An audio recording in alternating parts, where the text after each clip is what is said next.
हे अर्जुन, जो पुरुष कर्म के फल को नहीं चाहता हुआ करने योग्य कर्म करता है वह सन्यासी और योगी है,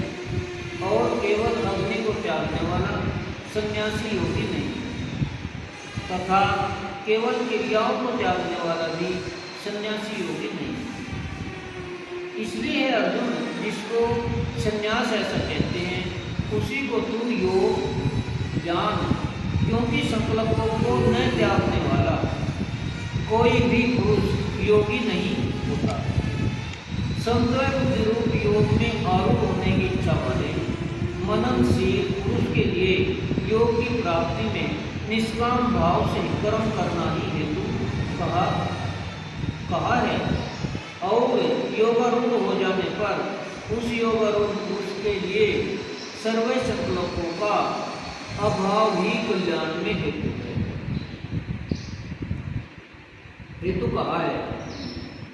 जिस काल में न तो इंद्रियों के भोगों में आसक्त होता है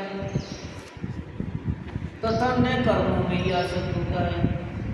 उस काल में सर्व संकल्पों का त्यागी पुरुष योगारूढ़ कहा जाता है। वह योगारूढ़ता कल्याण में हेतु वही है। इसलिए मनुष्य को चाहिए कि अपने द्वारा अपना संसार समुद्र से उद्धार करे और अपने आत्मा को अधोगति में न पहुंचावे, क्योंकि यह जीवात्मा आप ही तो अपना मित्र है और आप ही अपना शत्रु है, अर्थात और कोई दूसरा शत्रु या मित्र नहीं।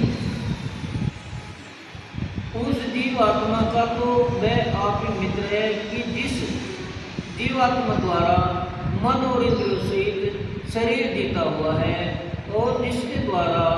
मन और इंद्रियों सहित शरीर नहीं जीता गया है,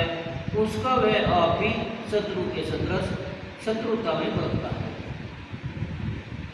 ये अर्जुन, सर्दी गर्मी और सुख दुख आदि रूपों में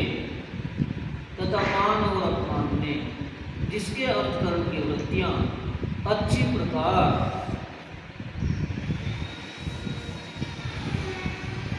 शांत है, अर्थात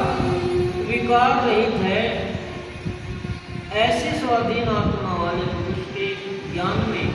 सच्चिदानंद घन परमात्मा सम्यक प्रकार से स्थित है, अर्थात उसके ज्ञान में परमात्मा के सिवाय अन्य कुछ है ही नहीं। ज्ञान विज्ञान से तृप्त है अंतकरण जिसका,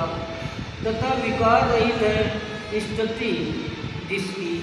और अच्छी प्रकार जीती हुई है इंद्रियां जिसकी, तथा समान है मिट्टी पत्थर और सूरज जिसके,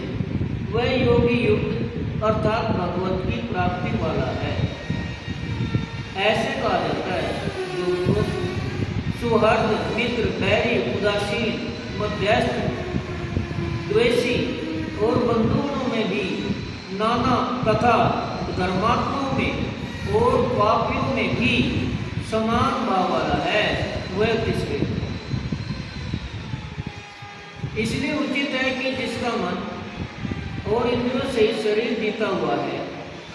ऐसा वासना रहित और संग्रह रहित योगी अकेला ही एकांत स्थान में स्थिर हुआ